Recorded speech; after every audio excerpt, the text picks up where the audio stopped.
Hello and welcome back to another edition of Teacher Talk second grade.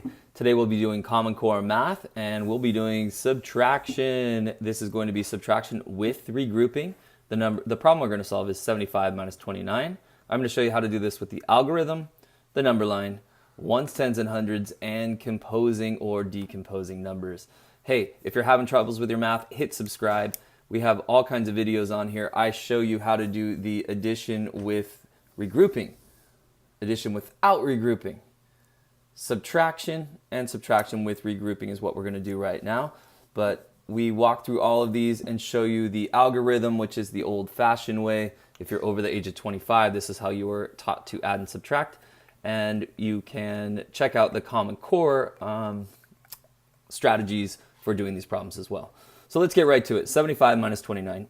So algorithm, old-fashioned way, and make it vertical. So 75, don't forget, when you have it in a number sentence, the first number tells you how many you have, 75 chickens or whatever. Second number is how many you're taking away. So when you have that bottom, that second number goes on the bottom. So 29, and of course we're going to line those up nice and neat, make sure that our tens are over the tens and ones are over the ones. And as I tell my students, this looks like a pretty tough problem. Ooh, I wrote addition there. That's subtraction. Boy, my helper is saying, don't get confused. And now I have 5 minus 9. So of course the students need to understand 5 take away 9. And I even show them with Skittles. I say, here's 5 Skittles, try to take away 9. And they all say you can do it. And then they look at your hand and go, wait a minute, I can't do it. So what do we have to do here? Well, we've got 5 ones, take away 9 ones. What we need to do is get some more ones. So we're going to go over to these 7 sets of 10 and cross it out and make it 6 sets of 10. We're going to get that one group of 10 and move it over here and just squeeze it into the ones place. So each place value was only allowed to have one digit. However, we are going to regroup those because we know we're going to subtract some of those. So it does break the rule momentarily. Right now we have 15 ones, but we're going to subtract 9 of them. 15 minus 9. If you don't know the answer, you can count how many jumps between those two numbers. 9, 10, 11, 12, 13, 14, and 15. So that's 6. And 6 minus 2. Again, if you don't know 6 minus 2, just count how many jumps between those two numbers. You can count backwards, right? 6, 5, 4, 3, 2. Or you can count forwards. It doesn't matter how many jumps are there. 2, 3, 4, 5, 6. And that is 4. So your final answer is 46. All right, let's show that same problem in the number line. So here I have 75 minus 29. On the number line, I want to make sure that I put my numbers in the correct order. So 75 and 29, all we're going to do in this one is really show the jumps between these two numbers. So I want to put these on the number line with the smaller number on the left, the larger number on the right, and count how many jumps are in between these two numbers. So 29 to 75, the first thing I'm going to do is a nice little jump of 1. And the reason I'm doing that is 29 plus 1 is 30. And I want to get to nice, easy, friendly numbers, which is 10 or multiples of 10.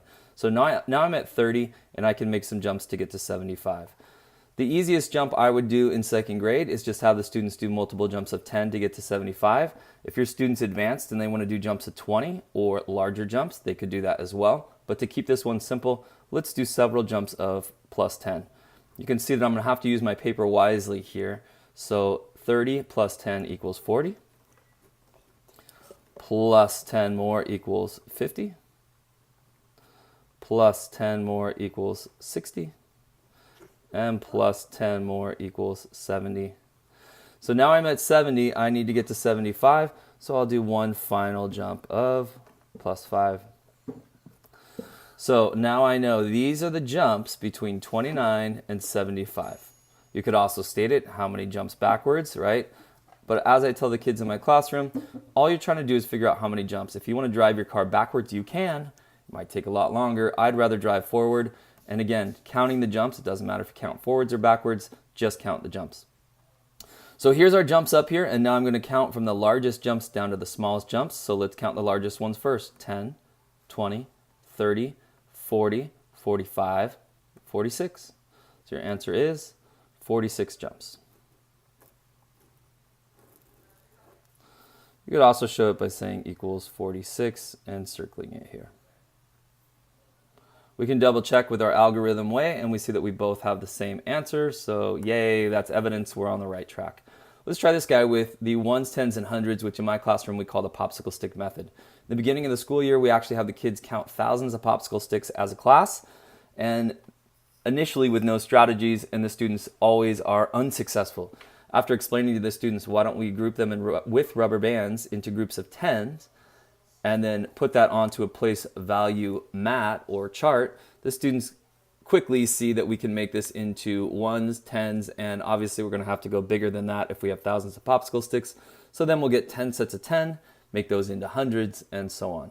So just for reference, I'm going to show you that with the popsicle sticks, so a 1 popsicle stick just looks like this, a group of 10 looks like this. This is our symbol for it. And this line going across just represents a rubber band, and a hundreds would look like this. Of course, if you're going to make a place value chart, this needs to be the opposite. The ones need to be on the right, and the hundreds need to be on the left. But the title of this actual strategy is the ones, tens, and hundreds, and that's why I wrote it this way. So popsicle sticks, let's get right to it. So the first thing we're going to do is write our first number in popsicle sticks, 75. So I have 1, 2, 3, 4, 5, 6, 7, and 5 ones. 1, 2, 3, 4. Now, a lot of the times I have the students, when they have 5, go ahead and put a hashtag across, which kind of locks up those 5, and that way they don't have to recount the numbers. However, if we're doing subtraction, I'm going to go ahead and put this 1 separate, because I know I'm going to subtract some of these 10s and some of these 1s, and this will make it easier to show you. Now we're going to take away 29. So for this one, we're going to start with the ones place, and we're going to say, all right, 5 ones, take away 9. Well, that's not going to work. So we can't take 9 away from this. So what we need to do is get one of these sets of 10, and we need to take that rubber band off of it. So if we're going to do that, we need to say 1, 2, 3, 4, and 5. Again, we could cross that and make it into a group of 5. For now, we'll just do it this way. So again, here's 10 and there's 5, and we're going to have to do 5 more. Excellent. So now we have taken the rubber band off of this group of 10. We've moved them over to this area here. So same amount of popsicle sticks. We just took one of the groups of 10, unbundled it, and put it into the ones place. Now we've already used this guy, so we're going to cross him out. So now we can try our problem again. We still have 75, right? 6 sets of 10. Here's another set of 10, and then our ones here. And now let's go ahead and take away 29. So for this, what I'm going to do is circle 9 of the popsicle sticks. And I know this is 10 right here, so I'm going to circle all of them except for this 1. And then I'm simply going to cross them out. You can cross them out however you'd like. And then I'm left with 1, 2, 3, 4, 5, 6 popsicle sticks. So I'll write my 6 down here. And then let's count our 10s. 1 set of 10, 2 sets of 10, 3, 4, 5, 6 sets of 10. Whoops, you caught me. I didn't subtract my 10s yet. So I subtracted the 9, but I did not subtract that 2. I need to take away that 2 sets of 10. And this is one of the reasons we're trying to show these students to make multiple strategies to solve their problems. So if they come up with an answer like 66, they'd go up here and go, wait a minute, that one says 46, this one says 46, why am I getting 66 here? And the students can rethink their process and go, okay, I did take away the 9, but I have not taken away those 2 sets of 10. So let's go up here and let's take away 2 sets of 10. We'll circle them, cross them out. And now that we see that we're left with 1, 2, 3, 4 sets of 10, we'll circle our final answer.